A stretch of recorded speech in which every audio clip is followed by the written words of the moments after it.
Okay, I'm just gonna make this video. It's like 1 o'clock in the morning, but I'm feeling like I should document what's happened to me recently. I will try and be succinct, but it's a lot of different bits. Um, yeah, a lot of different pieces to the puzzle. So I will just start off by sharing the scripture, first of all, that jumped out at me several weeks ago. And the reference is Isaiah 50.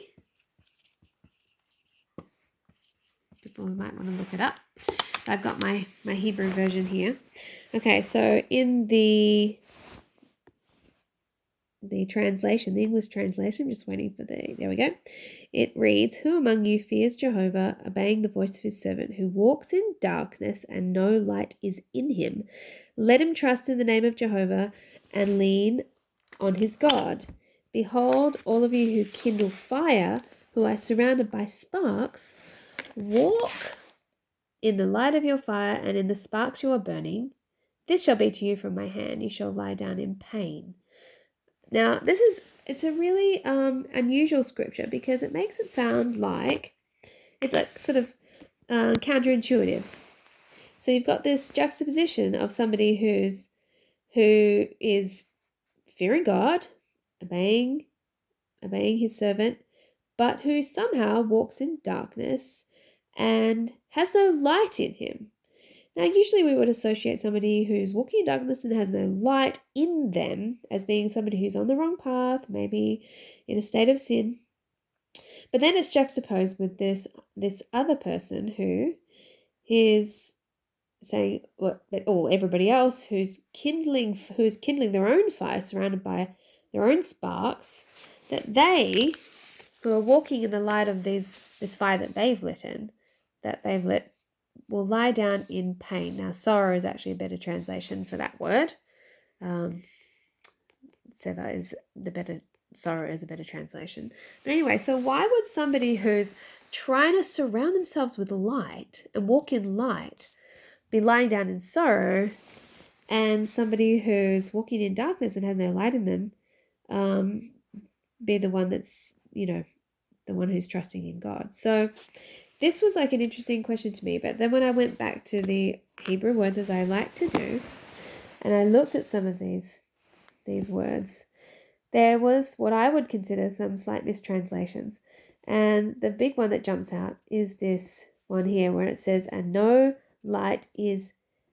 So in underneath the Hebrew word, we've got to him. And that's more accurate because that little letter there, lamed, is you put in front of a word when you say something's to something or coming to something.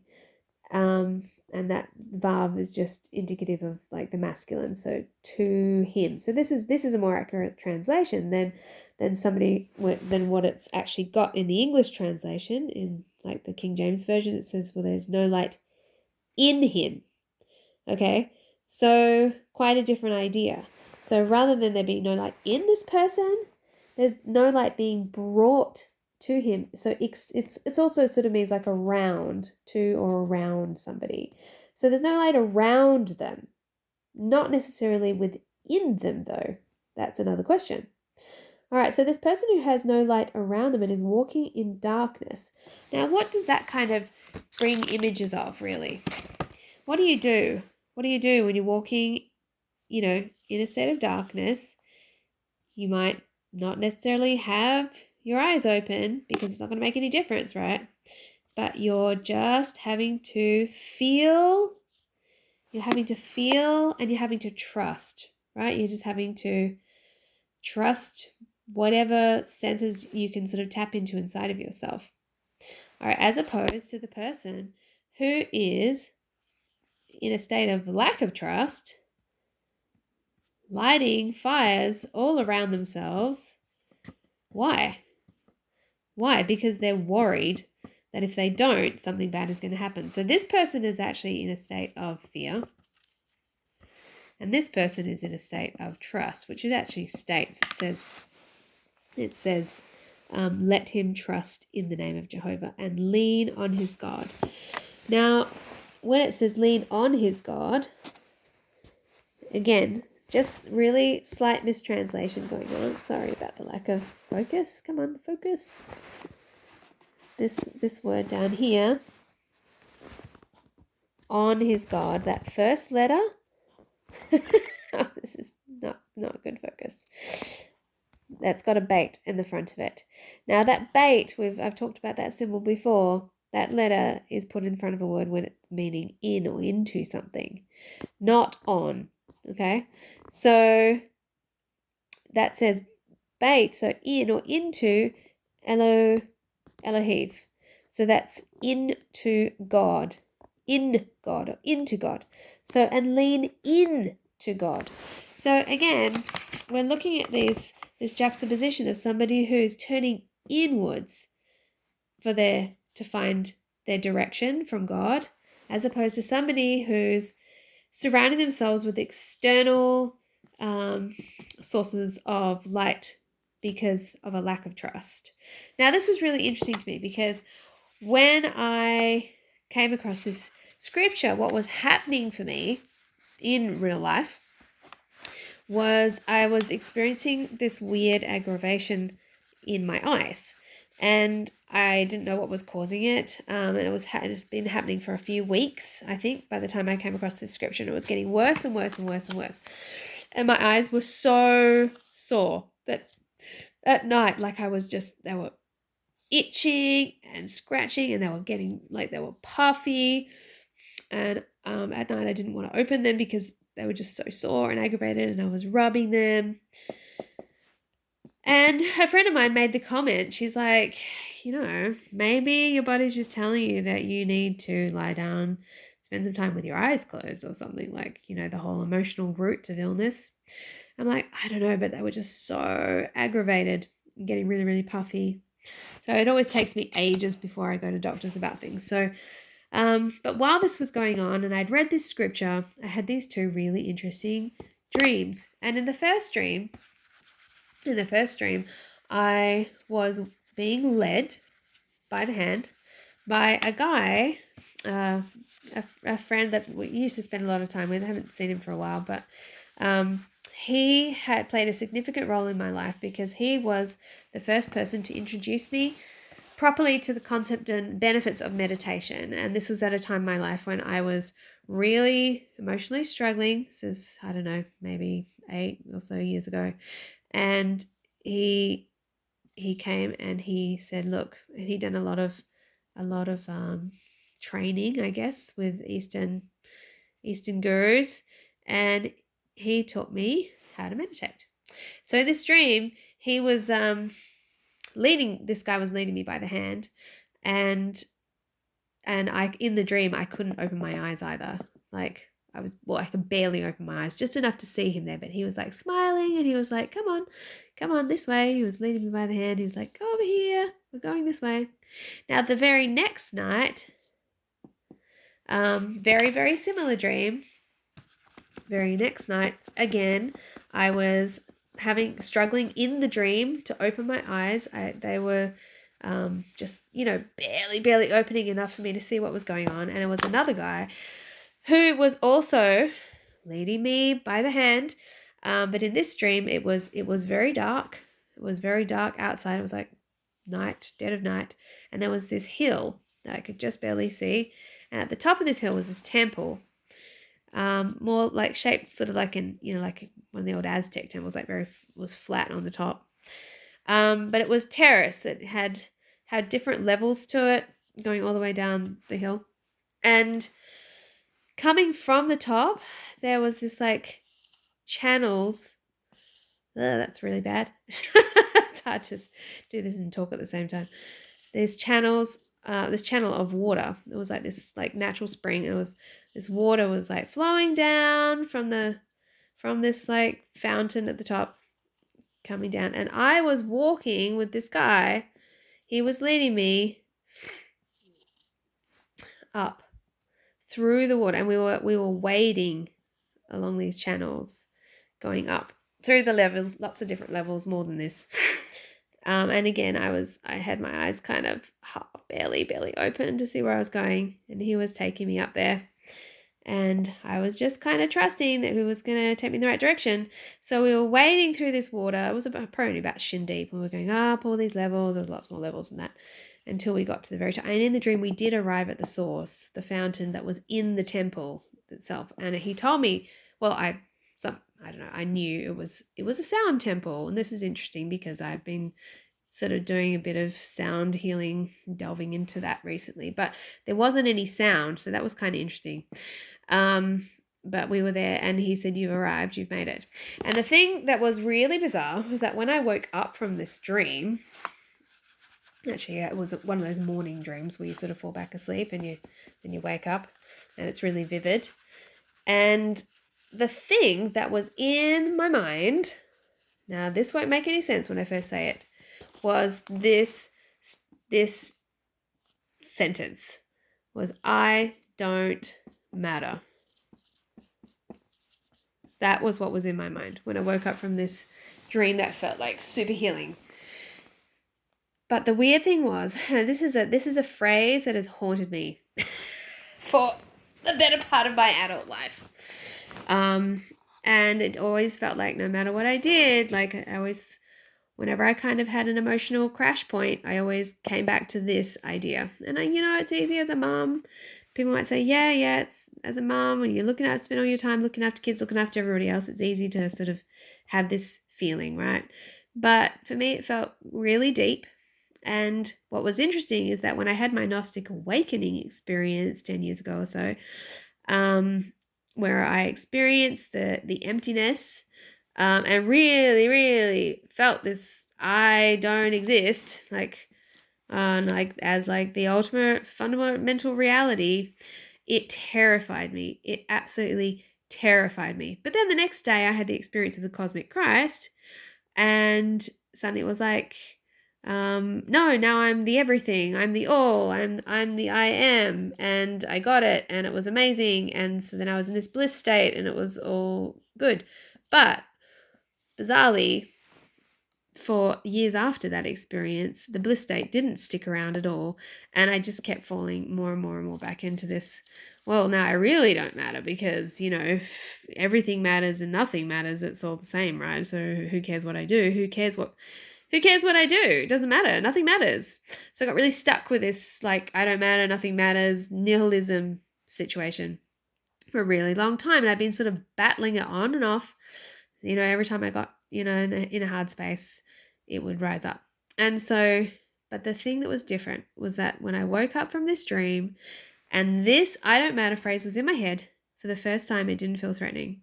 For the first time since that experience of the emptiness, this statement felt not threatening. It felt liberating. It felt insanely liberating. And I got it. I suddenly got what had been happening all this time. It's so funny. People talk about the ego as if it's like this terrible, terrible thing. But what I realized was that probably my whole life, obviously, I had been struggling to birth my ego. Raised as a people pleaser. I had some abuse also, not from family members. I just want to clarify that. Some sexual abuse and things that happened that completely, really, I guess, undermined the healthy development of my ego. And so Kate, just was always just struggling to feel like she was real, like she mattered, like she existed, right? So that's where this was come on, because Kate was still attached to the I. Now, why would that mean that Kate would feel like she didn't matter? Well, I tell you why. Because the I does not matter. You know why the big I doesn't matter? Because the big I is not in the realm of form. We've got duality, right? And we've got, we'll say this side is the realm of form. You need both sides for there to be anything, right? You gotta have separation for, you gotta have more than one thing to have experience. So This side we've got the eternal, the all, and this is like what you'd call as like the, anyway, this is the material realm, okay? Realm of form. This is where we have matter. This is where everything matters. This is the realm where everything matters. On this side, there is no matter, okay? There's no matter, like literally. There's no form, there's no matter, right? In the eternal space of the all and the nothing, right? There's no matter. And so this big I, this like God, divine I, doesn't matter. This is a true statement. The big I doesn't matter. But the problem that I had my whole life was that little Kate was stuck over this side because my ego hadn't properly joined or been formed in the realm of matter. So what actually happened for the first time as a result of, I guess, some emotional or some pressure, pressure was that I finally feel like my ego actually birthed. I feel like my ego birthed, and there I experienced for the first time the separation. So Kate, instead of being stuck over here, was suddenly birthed into the realm of form. And it was like, yeah, I don't matter. But then the next thing that came into my head, but Kate does matter. And it was just the most liberating concept where I was like, wow, yeah, I can put Kate in the circle of everything that matters because I'm always, thinking about everything outside of me. But if I put Kate outside of big me instead of being stuck with big me, so my core identity goes here and my small identity goes here, I can think about Kate as I would think about my children, my pets, my house, my friends, my family, all the things that I do care about and think about how to take care of, while over here knowing that this eternal aspect of myself not doesn't matter in the way that we think about mattering, but that it's consistent and it's going to always exist. But I also realized that these two aspects of my nature, that for them, to consistently both be in balance, that I needed to take care of both of them. Now, up until this point, I really hadn't been taking care, I guess, properly of either of them, really, because, yeah, I guess it's always, a balance, right? So I understood finally that I needed to care for Kate, small Kate, just in the same way, which is really interesting because in my book, Sophia Healing the Serpent, which was a book that was channeled last year for me, that was the entire message. It was like, my guide was like, you've got like everything in this circle of love. And she said, and you've got Kate over here. Now, I didn't really understand at the time that was because I had Kate still like attached to the big I, and that Kate hadn't really been properly birthed into this world. But she's like, you need to put Kate into your circle of love, your circle of care, your circle of what matters. And that was like pretty much the big lesson of the whole book, right? But I guess I'm still figuring it out. So what on earth does that have to do with the original scripture? Well, I'll tell you what it has to do with it. It's because I had been looking outside of myself from a space of fear to try to find my way to a feeling of peace and of mattering. And so I'd been like the guy, who's like madly lighting fires all around the place, going, look over here, like, trying to fill my world up with good things, and like stuff that would take my fear away, right? But the thing that I was fearing was this darkness. The thing that I was fearing was the darkness, was the emptiness, was that space of darkness, and where there's no matter, and you know like, I guess a feeling of no light. But what's fascinating is that it was my fear of this space that was causing all the pain. And that's what that scripture says. It says that people who do this will lie down in pain or in sorrow. And that's what was happening to me. Like, I was in emotional agony and I wanted to escape. But then with all of this, I realized that we can escape, but we're not escaping off planet. Like, we don't need to, because the ultimate escape from that pain is inside of us. And that's what my eyes were trying to tell me. My eyes were trying to tell me, and this scripture was that I needed to lean inwards. I needed to go in. Bait. I needed to go in to find God.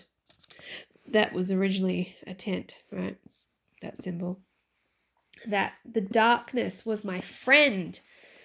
That space of not mattering wasn't something to be feared. It was something to be embraced.